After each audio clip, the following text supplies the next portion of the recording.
Share my screen with computer sound. Oh, interesting. This is a whole new. Sorry, they upgraded the software, so I'm. There we go. Interesting. Can you still hear me? Yeah, I can. Okay. Let's bring this down. Let's move that over if I can. Where can I move this to? So I want to be able to get to my annotation things. There we go. Okay. Anyway, all right. So I've got loaded in here the UFO shot that you had, and so just really quick. So you said that this was an earlier, kind of an older shot of yours. So I'm assuming that you currently work in animation now. So I want to hear about what you were up to when you created this shot. Yeah. Yeah, I work in animation now. I graduated about a year ago from school. And that's a 3-year school. And I think I did this in the beginning of second year. The first year is 2D, and then the second year is 3D. And then the third year is short film we do. So yeah, this was just a practice spare time shot. And do you? This is just regular university that you went to. No, it's a like dedicated animation school. Nice, nice, nice, nice. Well, cool. So doing 2D first is great. You can really get that idea of graphic shapes and stuff. And I mean, that was sort of my first thought about it, was that you set up the overall shape of his body, what I kind of refer to as his attitude, his overall attitude, is really nice. It's got a really nice posture. The whole shot, I understand where like what the scene is. I mean, he's coming out of aiming his gun, and his whole concept, he's got this whole secondary story of him, manipulating his gun, which is really clear. But in his eyes, I still realize that he's thinking about something else other than the gun, and you've just split up those motivations really, really well. But like I said, overall, the posture and the body attitude really just reads really, really well. So it's a really great start. I'm going to play the shot here.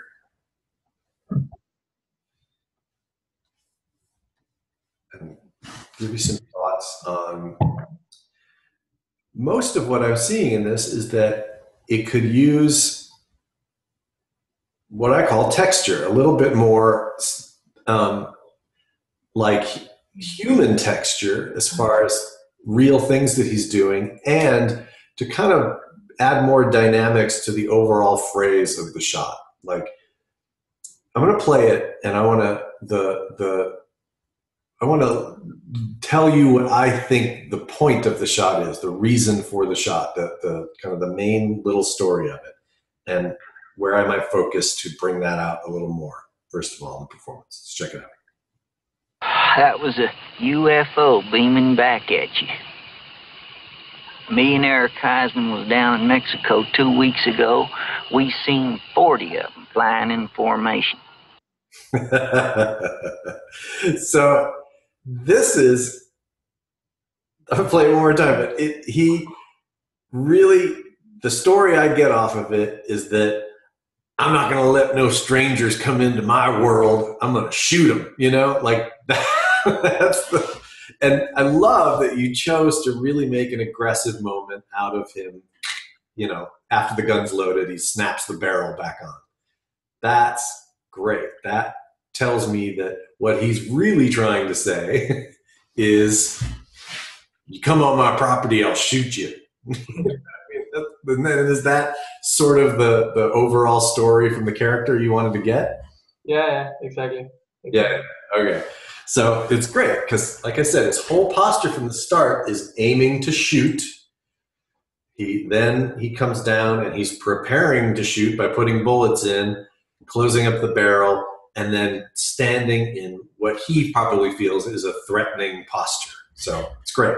You're not gesturing wildly, you're not trying to be funny, you're trying to be real, and then you kind of get a funny take on it. So we'll play it a couple more times. That was a UFO beaming back at you. Me and Eric Heisman was down in Mexico 2 weeks ago. We seen 40 of them flying in formation. That was a UFO beaming back at you.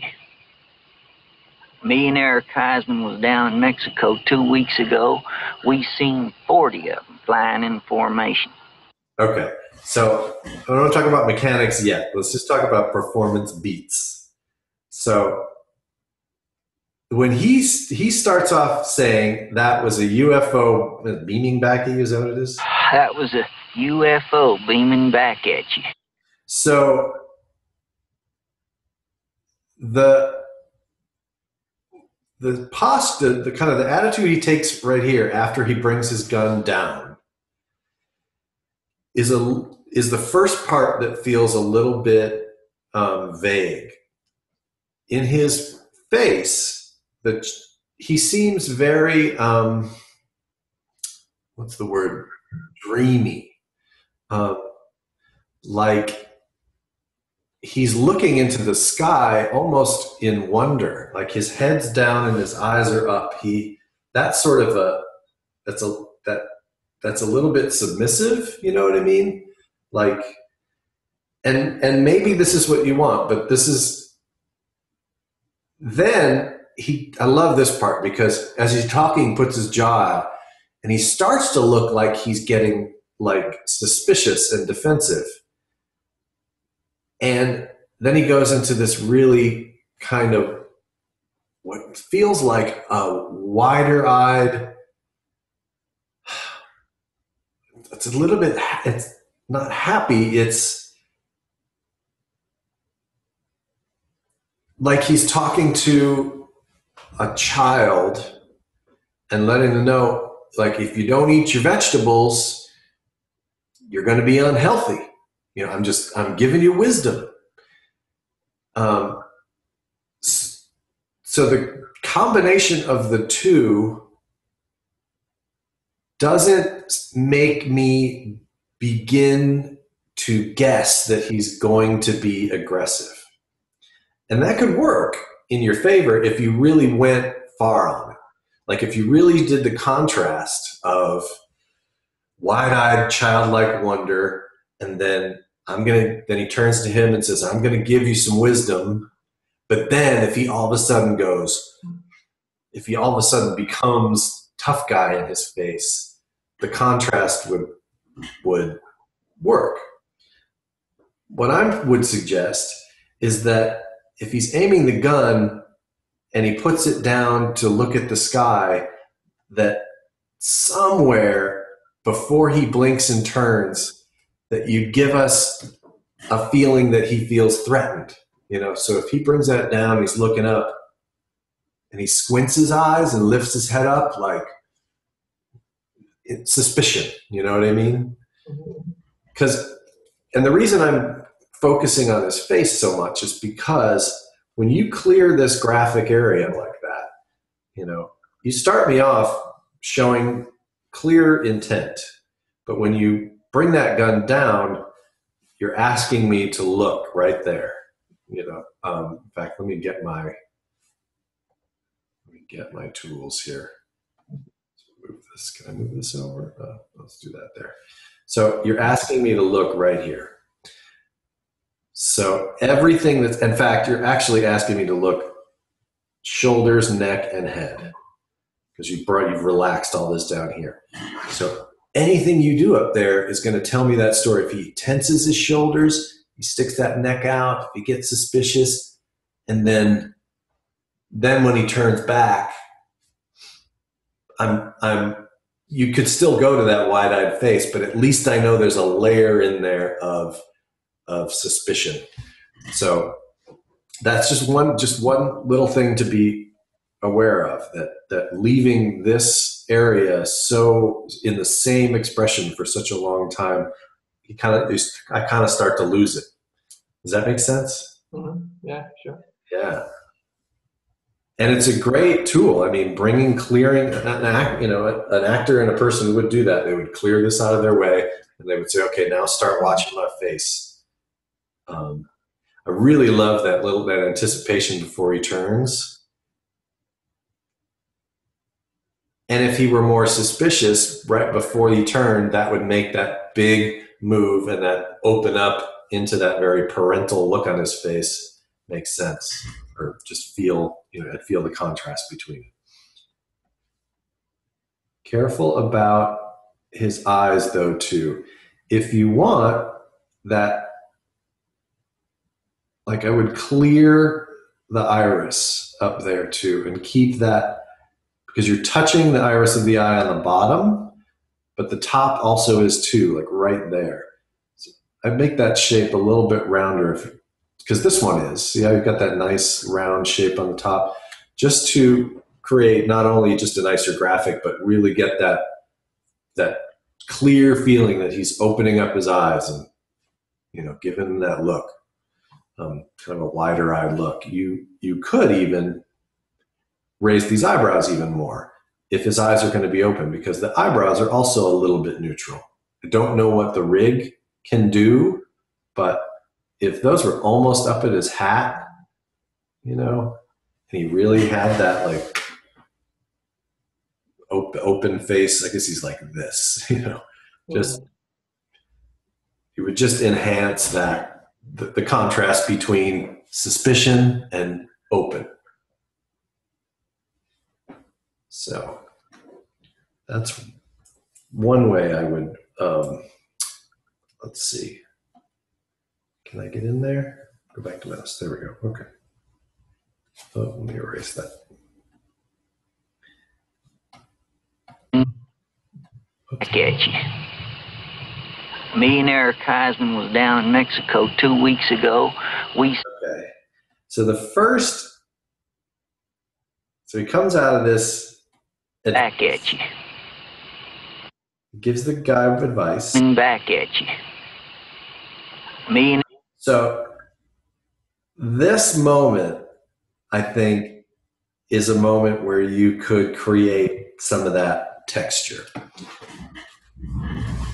He reaches over on this gun, and I mean, it's a metal machine, so there is an effort that it should take for him to separate the barrel like that. There's probably there's a release on it, but if you could enhance that moment by grabbing it and giving it that little bit of a shake, so that it looks like he puts pressure on it and then it releases, something that just kind of delineates this moment that now it's going to be about him loading this gun. No matter what's going on in his head, I'm loading this gun. And it just gives that, it's like a little starting gun for that moment. So that you can, again, create contrast between this calm internal moment at the beginning, and then it becomes an external activity. So really, it could be a spacing thing. Like you could, right there, that first break could maybe go a little bit too far, like it overshoots and then he has to come back and then he begins to lower it just to get that feeling of it releasing. That was the first thing that struck me as a little bit soft. Me and Eric Heisman was down in Mexico 2 weeks ago. So this whole part, when he's talking about them being down in Mexico and he's taking the bullet out of his pocket, putting it into the gun, I'm going to go back into Toon Boom over this, but you could have figured out a way in the core of his body to kind of show him still trying to keep balance, like shifting back and forth just a little bit, like he's grabbing that, just because right now it's completely stiff. And the line of action through his body is a bit broken as well, for him to be totally balanced. In fact, let's go back. I'm going to bring it into this, and we'll talk about that shape right here. So he steps over, and it's great. You got the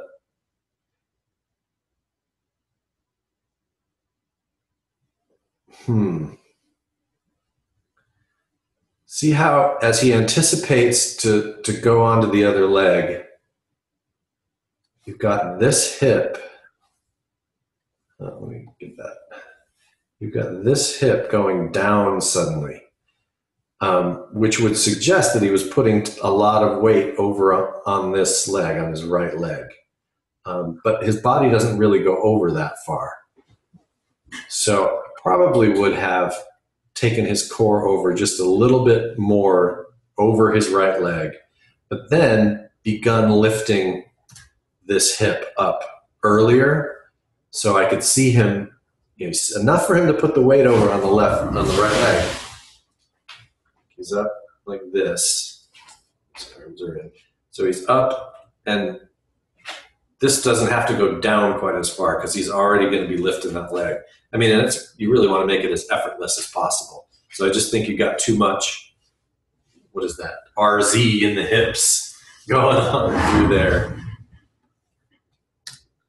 But, yeah, see, by here, his foot is up off the ground and moving over that way. But his hips are still in that same position. So I would get these up so that his waistline is straight.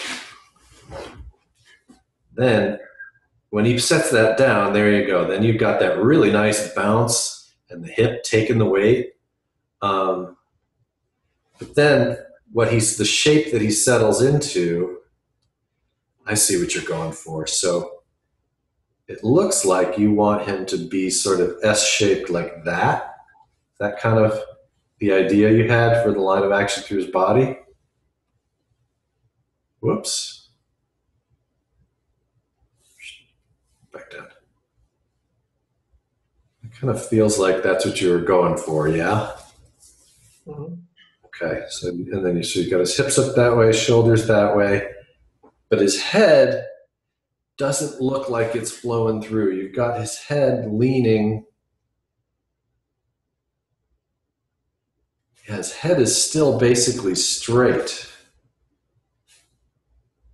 Yeah, the axis of his head is still up like that. I would suggest that, and this will be great because you can really make it look like he's kind of really leaning, looking down into the gun that way. And then so you keep that head following that flow of the body, because you've got that's so many breaks. If he's leaning on this hip, yeah, it's a lot of breaks. Like this is more comfortable, like that, and you've got him kind of like this with his head tilted over one more time. I don't know if I was in camera for that, but anyway. So that's just an idea of when you're striking these poses that you're holding, you're going to try to make them look as natural as possible because, well, he's being very natural. He's not trying to contort his body, but that's what's going to keep him in balance, to be able to do all the things that you want him to do during this section. See, even here, imagine his head could still be, out like that a little bit.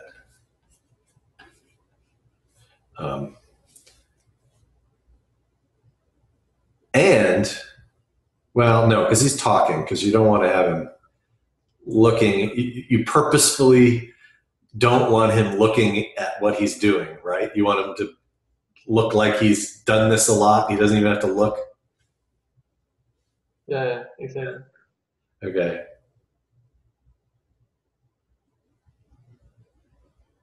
So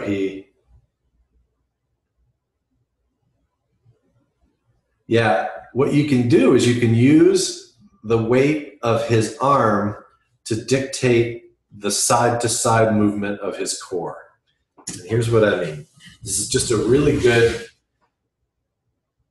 tool to keep in your head, you've probably learned this a lot, is that whatever shape our body takes, our center of mass changes. If I move my arm out here, that takes my center of mass and balances it somewhere, because all of a sudden all this weight's out there.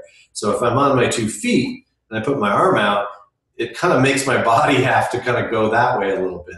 Same with this. So if he's in this posture and he puts his arm out there and then brings it back and then his arm out and around, you can use that out to kind of tell you when to shift a little bit over and shift a little bit back.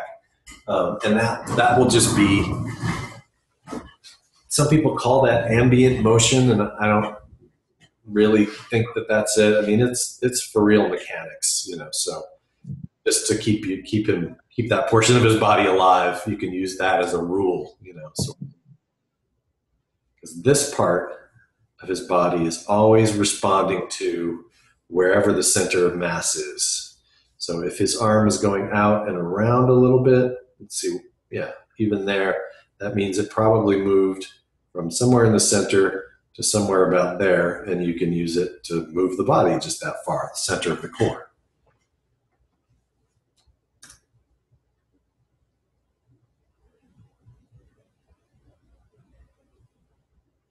And same thing with this head nod. I love this little bit of you know, texture while he's talking, when he says, where is it? He says, Kaisman was down in Mexico. Me and Eric Kaisman was down in Mexico too. yeah, when they say me and Eric, I don't even know what that guy's last name is, was down in Mexico, and the whole time he's nodding yes while he's saying it. It's really great.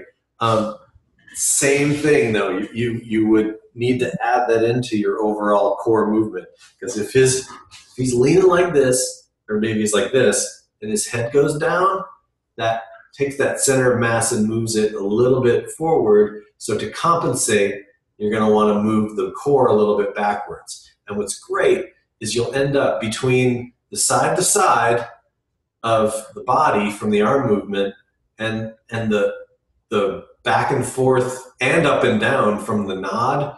You'll get these great little figure eights, and it'll make him feel stiff and old, you know, because he's moving in these little, it'll just give it that little, that's sort of that life texture, you know, that you want to make sure you keep in there. And all of it's going to help tell the story of who the character is, you know.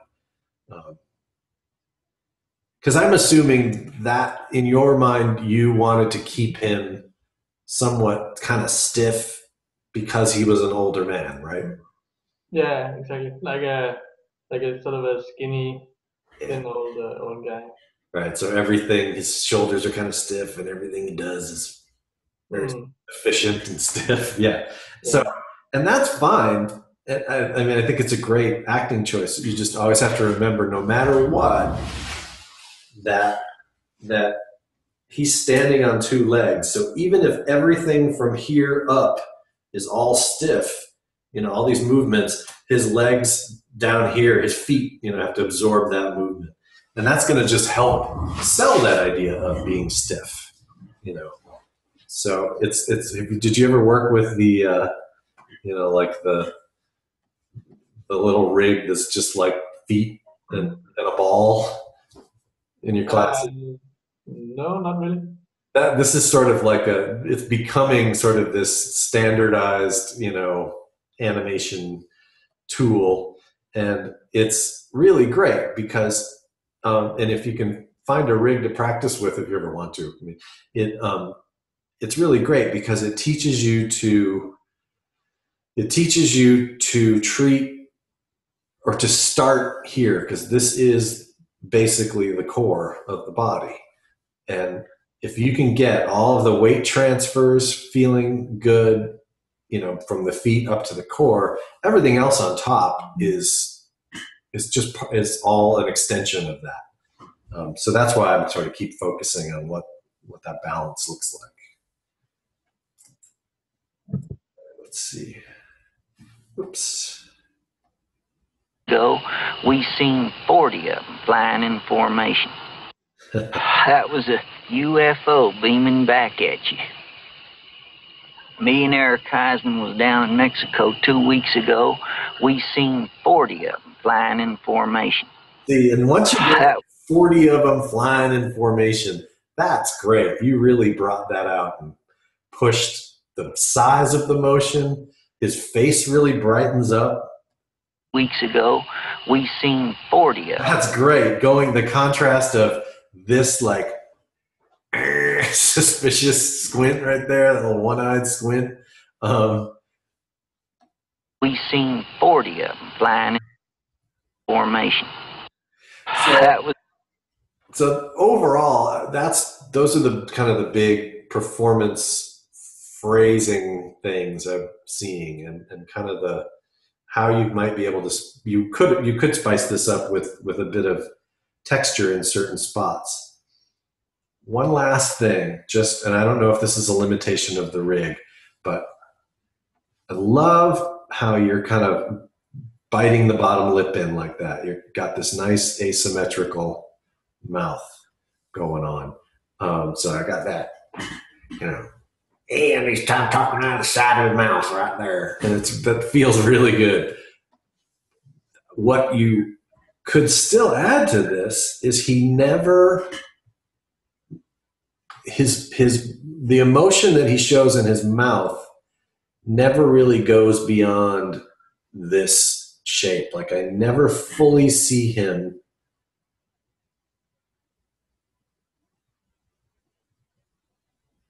break out into anything that resembles a smile.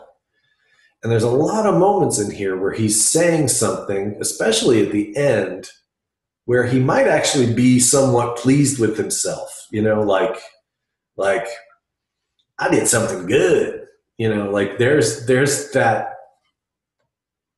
It starts to feel very underplayed by the end of it. So let's watch this. UFO beaming back at you. Me and Eric Heisman was down in Mexico 2 weeks ago. We seen 40 of them flying in formation. So, there's two spots. When he says... It was a UFO beaming back at you.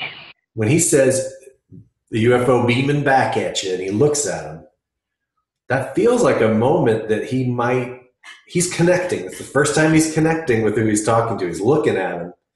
And if you put a tiny smile on there for a second, beaming back at you, like there's that, you can have that moment where you show him pleased with like the fact that he's giving him information that he might not know, just for that little bit. It's just a little layer. And the same thing at the end when he said, we seen 40 of them flying. We seen 40 of them flying in formation.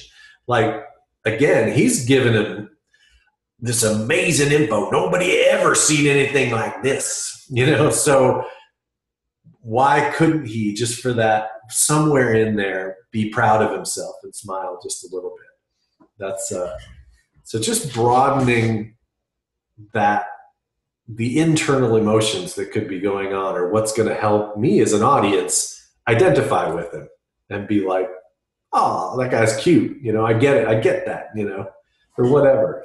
So that was a UFO beaming back at you.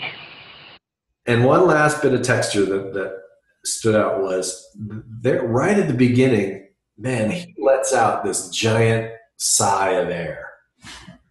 If he's up in this position, if there was a way that you could not only lift his shoulders, lift his elbows, but maybe even scale his chest a little bit. So right at the beginning, you could just release that so that I totally feel that air rushing out of his lungs.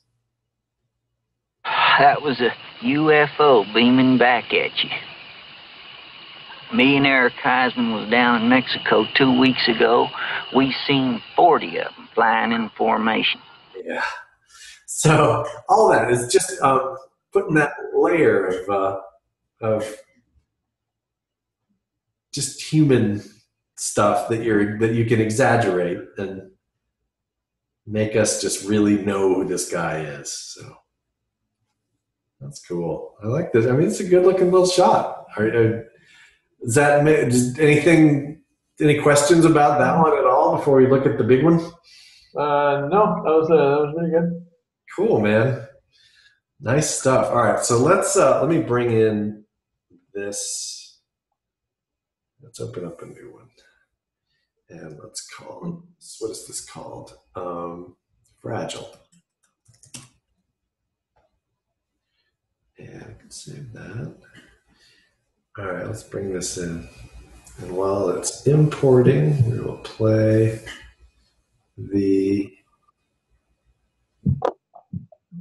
there we go. All right, let's go get the movie. So tell me about this shot. Is this also from school or from? No, this is a lot newer than the other one. This is pretty much I don't know, maybe a year and a few months old. This was still in school, but this was pretty late. It was almost at the end of school. Okay. But it's still like a personal spare time shot. Right. All right, so let's play it through, and I will. Got a couple of questions. Fragile. That must be Italian. Well, I think that says fragile, honey. Oh, yeah. So did you say that this was in? Hang on, I want to remember what you mentioned in your letter about it.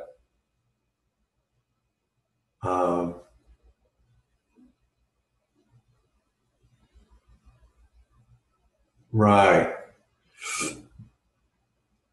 Okay, I didn't know if you had said like it was work in progress or anything, but let's so the biggest thing that I get out of this shot is that I don't think that the movement is all over the place. I think you had mentioned that. I think that the overall, I guess the size and the, what's the word? Not the exaggeration of his poses, but I just think that that his overall attitude and relationship to that box and his relationship to the chair and the relationship to the person. Those are the three things that his body language needs to communicate to me. Like within the first, 8 frames. So I need to, one, feel if he is an old man who is in a chair that he is comfortable with, you really need to get it sunk down into it and feeling like he fits in it.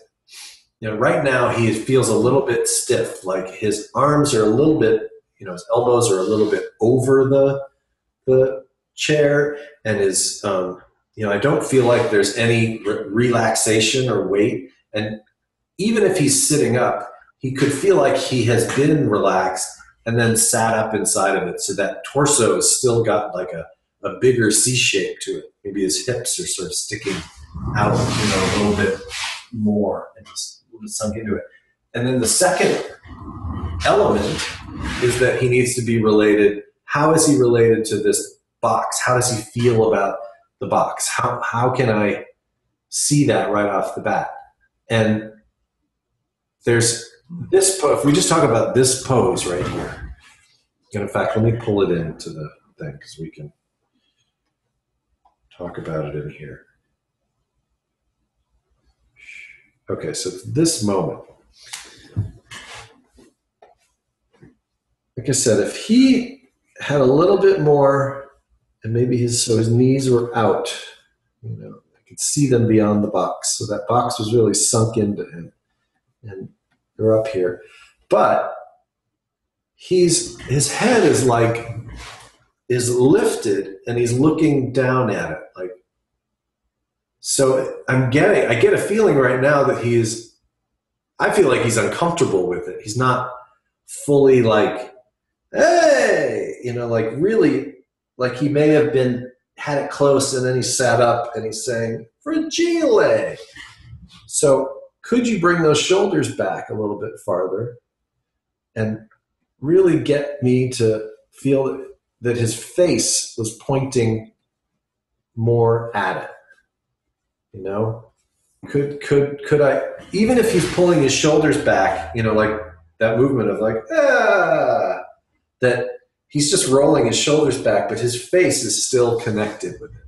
That's a piece of body language I feel like I'm missing right off the bat. And the range of motion, I love the choice of like having one hand on the box and only gesturing with one hand and rolling that spine, but it actually doesn't feel big enough. Fragile. What does he start off? Fragile. So, that's fragile. Like it feels kind of smooth and mechanical, where you could wait just a couple of frames more and then have that first roll of the spine be even bigger. Because right now it's just his neck, like his spine barely moves. It's just his neck and his head and his arm. That's got to come up from down here. He's sitting in this chair and he's got the box. Like that whole thing kind of has to roll up from the bottom of his spine. Fragile. So involving the whole spine in both of those movements is going to be fragile. Is what is going to make me believe that this is spontaneous excitement on his part, you know? And what's nice is you can take that all the way down the body, because if let's say this movement involved the whole spine, you know, and you were able to lift those shoulders, that would send the knees, he would, as he was coming down, like his knees would lift and then come down. If you just try to do that, you lean back in your chair and try to lean forward, you kind of have to go up on your toes, lift your knees, and pull yourself back forward. So you could have that little bit of movement in the knees, and it would make the box go up just a little bit as he was coming back down. Right there. Right there. Fragile. And then as he's settling his hands on the box, then the box goes back down, you know, his knees go back down to where they were. So then it just becomes this whole body thing. His whole body's involved in it, and it's not just animating the neck and the head and the hand. And in general, that's something to always think about.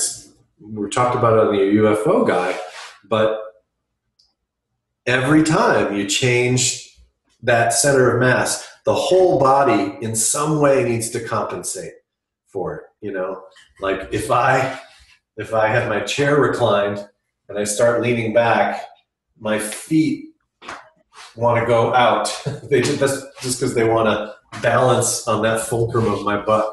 Just, you know, think about the big picture of what should happen in the body and then scale it down to what is happening, you know, in your scene, and do the small version of it.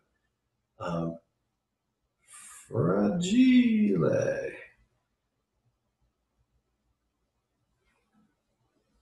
And then as he comes back down, he grabs the box and you've got his torso all of a sudden locked off. You could keep that chest coming forward and use that as an anticipation for the lift. And that will make your lift into fragile that much more dynamic. You'll travel a little bit bigger of a distance and you'll get the whole body involved in it. Because right now there's a lot of isolated movement in just the head and the neck. Fragile. And then the rotations in the box. Just watching, make sure that, because he pulls that off his lap pretty quick, but then it tends to kind of stop right there and twist again. If it's heading up in that direction, you kind of want to let it follow through and just let those, don't ever let it suddenly stop going in one direction and change into another direction or another rotation. If there's force that's lifting that up, even if it's his own arms, that force is going to want to follow through. And that's how you end up creating circular paths as opposed to angular paths. And that you lose a little bit of weight in your box when that happens. Same thing with the torso and the head. Like, he takes this whole thing and he goes from this pose and he changes it over there. So everything goes over that way. If there's force in the torso and the head and the neck that are leaning over during fragile, like that, even though his back is hitting the back of the chair, you still want to get a little bit of overshoot and settle. Just so I feel that he's trying to keep his body in control and that there's weight in that torso. Same thing here. So he does this. Fragile. At the end of fragile, the gile, you've got that pulse through the spine, gile, but it goes up and it stops and it kind of locks. So just make sure, again, that's force that he's sent up that is going to kind of overshoot it. It will either go beyond it and settle back, or it'll spend some time slowing into it, which I don't think that would be too in control, you know. Yeah, see how this whole section, his spine is totally locked. It must be Italian. Well, I think. And then you go for it right there. Like, then you do this nice big, that's the whole body kind of, like, you could even pull that box into his stomach even farther and spread your knees a little bit more, you know, as he's, so they all kind of go out. But that's the size of that movement is great.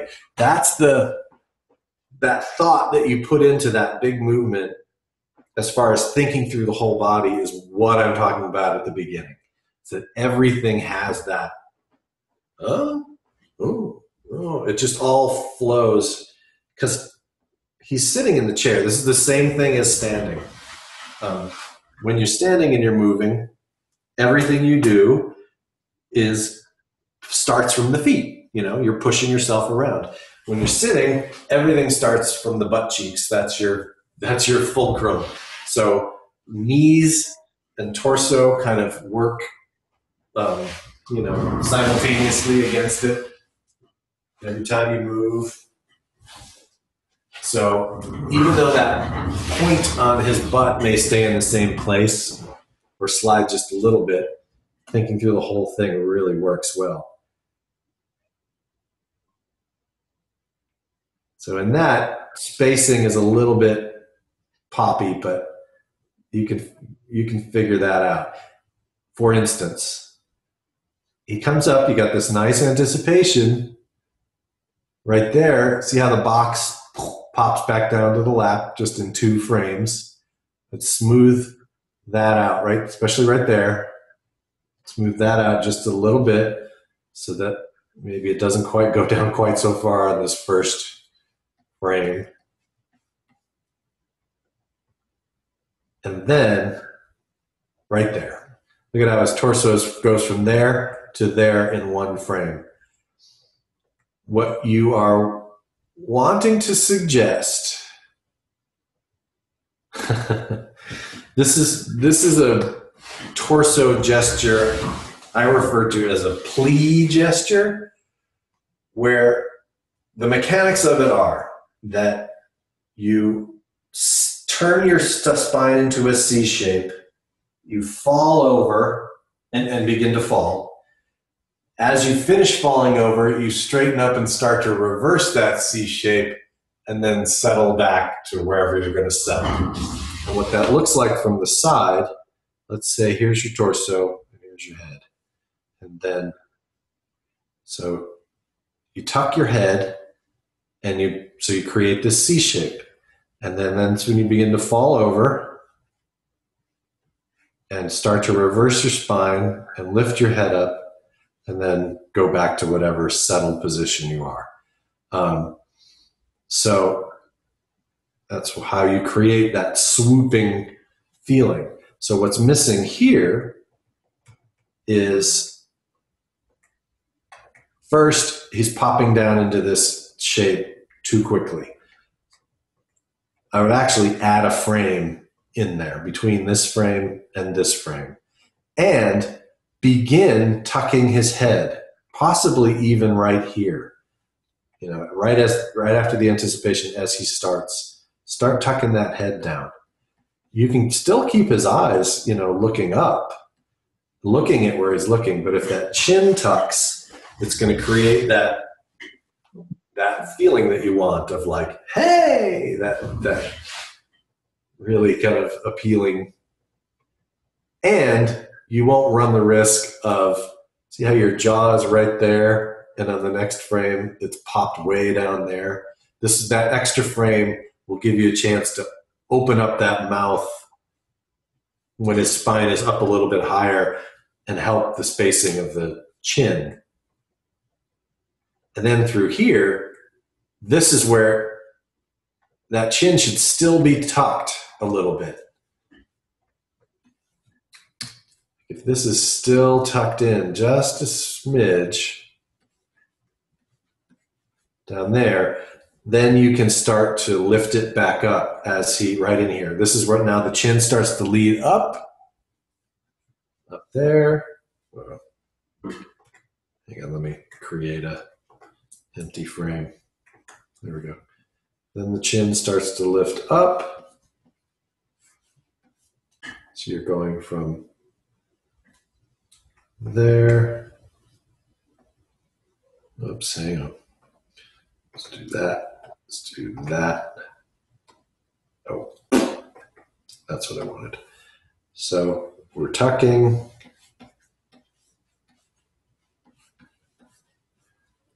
There's his eyes. Tucking. Ugh. My drawings got all screwed up. There we go. So this should still be tucked.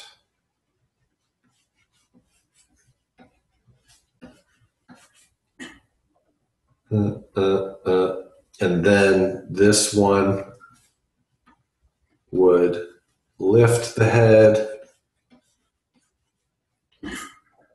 So you got this flow through. That's probably a little too down. There we go. There we go. And then as he brings it back up, then you can bring it up to this nice straight. Chin can come forward, but then it can tuck back in. You know, because I love this nice, the way you really stretch it out works really nice.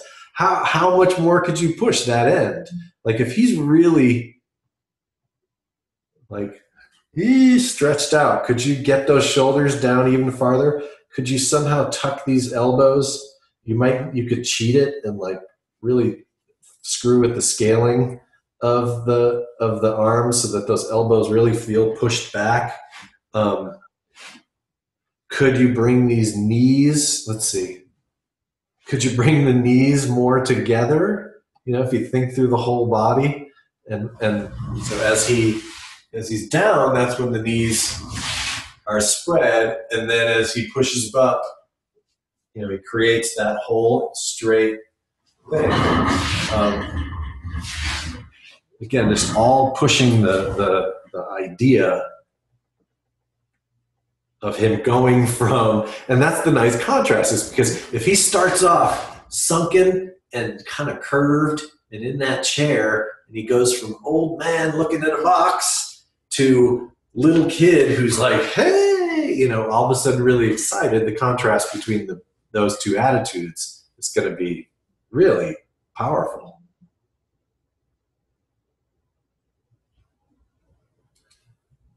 It's fragile, honey. Oh, yeah. And then he can get back to where he's at. It's fragile. This sounds probably a little off. Oh, yeah. Yeah, and then that gives you that whole room from up here to wherever however much you sunk. Oh yeah, and then he can go back into that really nice sunken shape. Knees can spread again. That box can maybe even get a little lopsided in his lap, because his knees spread out again. So this is what I've kind of come around to is the story of this little shot. And so tell me if this sounds about where you intended it, which is an old man, let's say he's a tired old man, gets a surprise package. He's suddenly excited about the joy of what it could be, and then it's really not that exciting at the end. Is that sort of the arc that you want to? Yeah, that's exactly. Okay. Yeah. So those are to me, if you were to break this down, if I were to start this shot and find the story poses, the basic attitudes, that's all I would find.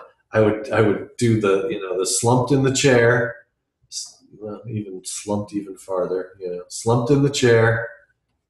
There's his arms, and there's the box. And then this pose, with his knees together, head up, and then back to the slumped in the chair, maybe even a tiny bit more slumped.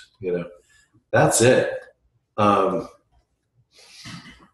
if you can really nail, if I can read just those three poses, if that were a comic strip, like if in a whatever, in a newspaper, in a graphic novel, that would be enough for you to get a laugh, maybe, for me to know who the guy is, just through really nailing these three body attitudes.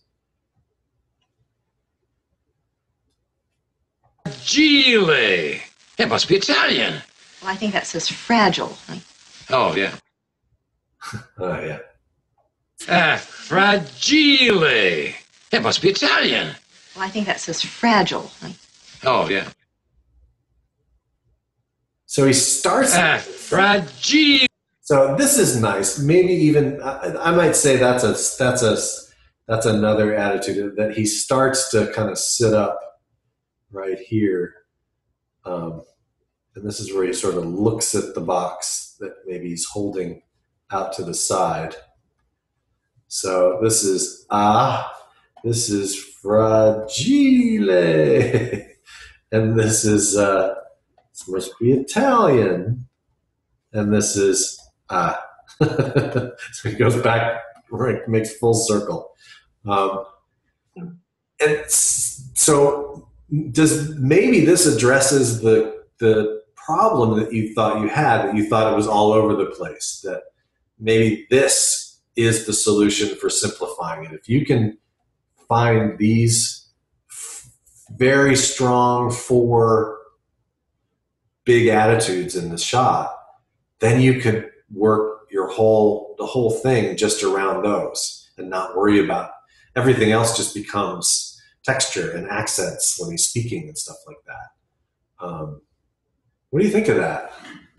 Yeah, I think it's a very good idea. Definitely. I can. It's clear now when you pointed out that it's especially in the beginning. I think the pose is very stiff. Yeah, because remember, you want to set the scene literally within the first 8 frames of any shot. You want your audience to just see it and get it graphically and body language wise and all that. And especially since you've got this, let's go way over here. Let's go back to the beginning, because you've got this stiff, almost all straights going on here. These are very angled. There's straights here, straights here. So everything is showing this, structure, and the person that is kind of addressing him also has angles and straights. if he is the one thing in the scene that has this feeling of curve, and arms and everything, even in contrast to the straightness of the box, he will stand out in the scene instantly, and we'll know that's the guy who I'm going to watch do things.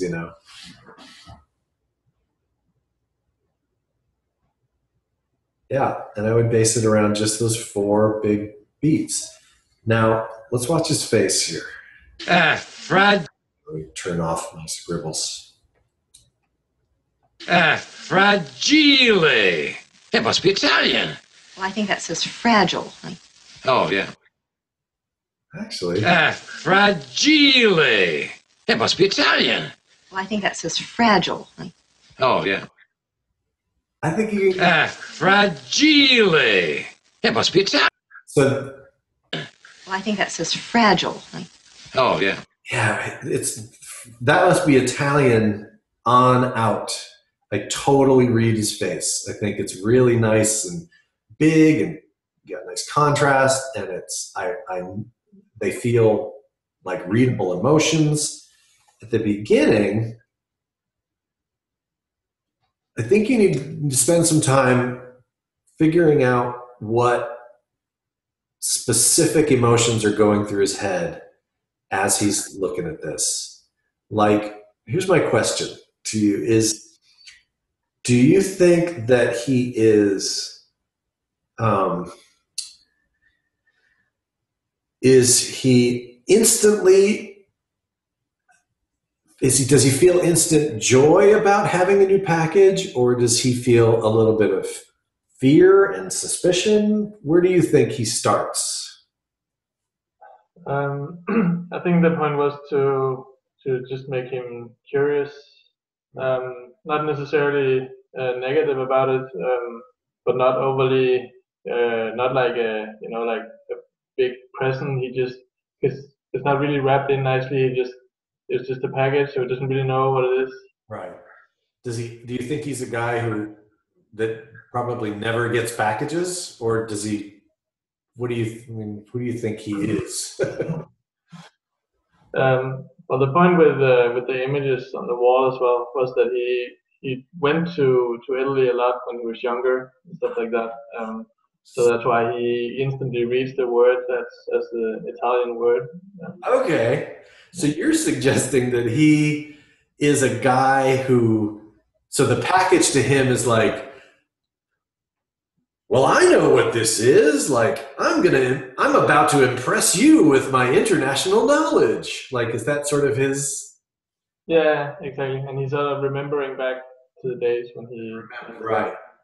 So maybe he's got sort of this, he's old and depressed, and his memories are dying, they're going away. And this starts a little bit of a fire in his head, Yeah, especially when he leans forward, that's when sort of it peaks that he really understands that it's from Italy.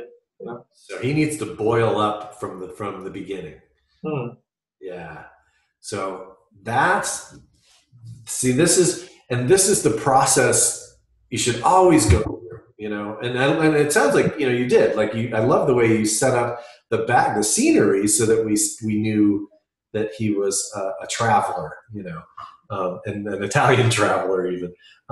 But to show his body start somewhere, to show his whole overall attitude start somewhere and grow into the peak, into the middle of the scene, is going to be the most important, because we have to empathize with him, and maybe, our grandfathers are like that, or friends of ours that we know that feel like their life is behind them, and then when they get a chance to talk about or tell somebody about what they did, then they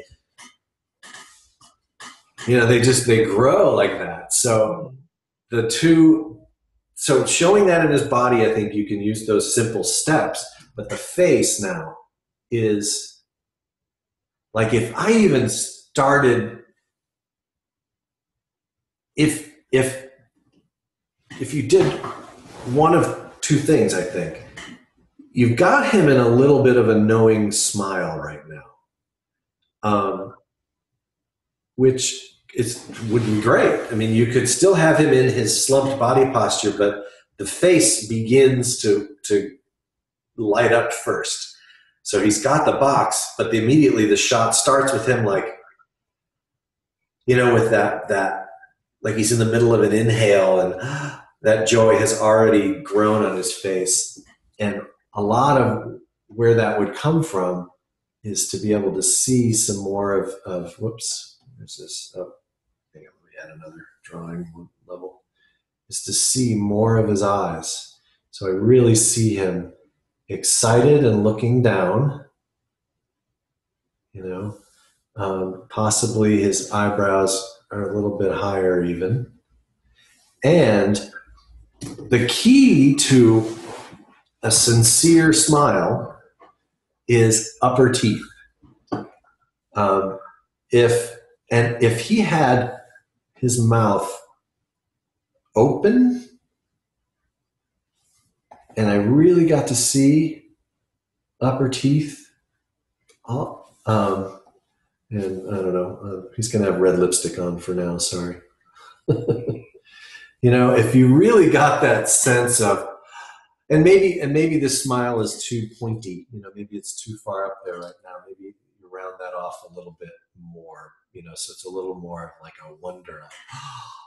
It's just starting to smile, but either enter the story right away, like we see that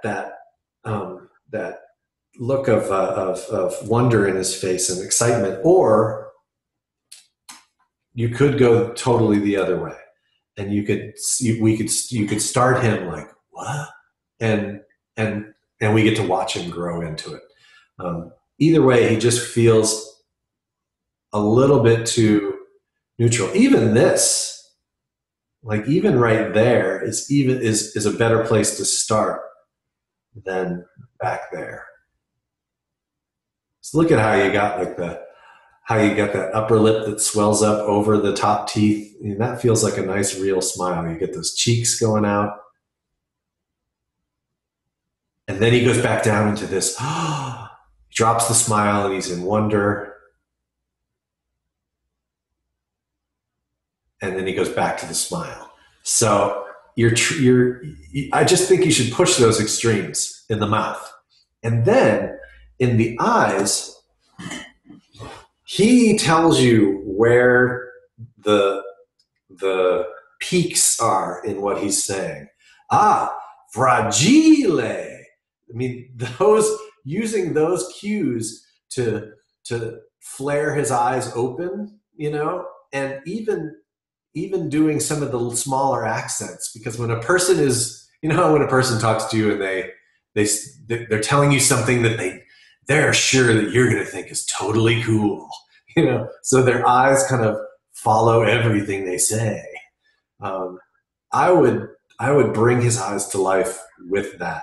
Let this whole relationship between first his body in the chair and then his face in the box really be readable, like super, super clear, so that all I'm watching is how his eyes and his smile are reacting to the box. That's all any audience cares about, is their eyes. So to me, right at the beginning, they just feel a little bit, they're half-lidded, almost the whole time. They flare a little bit, but I think you can go for it. Even right here, fragile, like right there. Imagine that also, that smile, coincided with just crazy eyes for a second, because this is the coolest thing. He hasn't seen anything this cool in a long time, Anyway, creeping this guy out. And right there, one more time. You could have a couple of frames where it really peaks a little bit higher, and just fragile. Let him really speak. I always think of it like You know, on your stereo when you have the little LED volume things, it's kind of what our eyes are. We totally use them that way. And when people don't, and you talk to them, like I'll see people in interviews and their eyes are totally dead. You're like, how do you get through life like that? How do people know what you're feeling? So your animated characters, especially because they're CG, you kind of got to push that a little bit more. It must be Italian. And then, so this is great.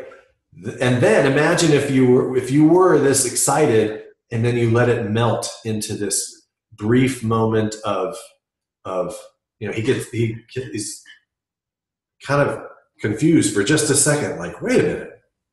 That going from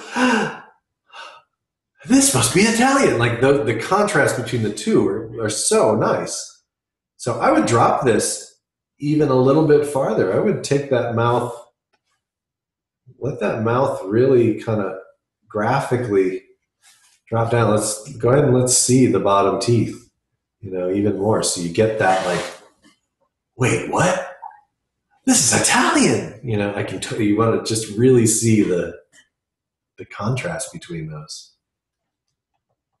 It must be Italian. Well, I think that says fragile. See, that's great. The blink and the dropping of the face. Perfect. Love that. Oh, yeah. And then my sound gets a little off cue there, but. Fragile. It must be Italian. Well, I think that says fragile. Oh, yeah. And I'm now that I'm just listening to it more and more, that's a beat that you want to hang on to as well. Where did that go? Turn that off. There we go. He says, that must be Italian. And so he's up here. I would add this as number 4.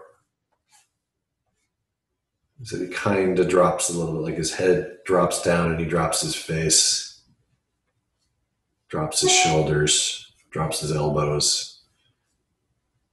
So that could be 4, that could be 5. And this is, oh yeah, sorry. And then, so this is that, like, moment, whatever. Oh yeah. So anyway, it seems like I'm complicating it, but that's a really strong moment right there. And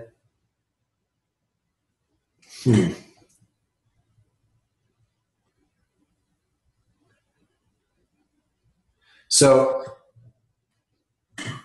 this last face here is this, right before he says, "Oh yeah." Is it like, what do you think that he is feeling? Is it just confusion, or is it like, oh, of course I got too excited? Like, is he embarrassed? Like, what do you think that this reaction? What emotion is behind this reaction? I think the point was to make him a bit disappointed. Yeah. Okay. All right, then. So I would get disappointment involves a little bit of sadness. So I would get a little bit, of that in the brows, and go tweak your graphic in your eyes a little bit and get that, just a little bit of that sadness shape out of the eyes, if you can. I may have overdone it right there, but that's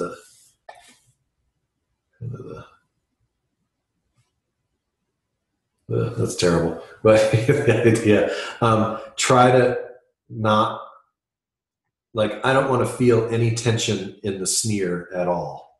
You want to totally relax that mouth. So it might be one of those same deals where you give me just a little bit of bottom teeth down there. So I can just feel that from here down just sags, and I'm going to get that disappointed look in the eyes a little bit. Not clownish like I just did. Sorry. There we go. It's a little more of what I was talking about. I'm going to look down. Yeah, so that so the disappointment is clearly, because to me it's a great comic beat, but it seems a tiny bit generic just because I don't totally know if he's confused or sad or whatever. So I'd push that face a little bit more. And then that's when, I talked about it. We can droop those, get that nice round in the shoulders, drop those elbows, all that. You might even drop the box. That might be, his knees might separate from there. They could go from together to, and the box goes, the whole deal. Just how far could you go with it? Fragile. It must be Italian. Well, I think that says fragile. Oh, yeah. And how you're treating the foreground character to me is great. You got just the right simple movements. The silhouette is so clear to read. Fragile. It must be Italian. Well, I think that says fragile. Oh, yeah. Yeah. Let me watch the regular movie just in time really quick. And Fragile. It must be Italian. Well, I think that says fragile. Oh, yeah.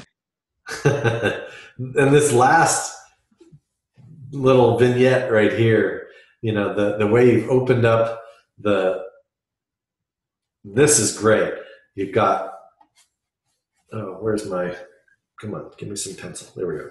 No. Right there. Opening up the face like that, like you're opening up the angle. It's totally leading me where I'm supposed to lead. You've got nothing happening on this side. Everything's leading my eye to this complex area, but I still totally love kind of the asymmetrical thing you've got going on in the eyes.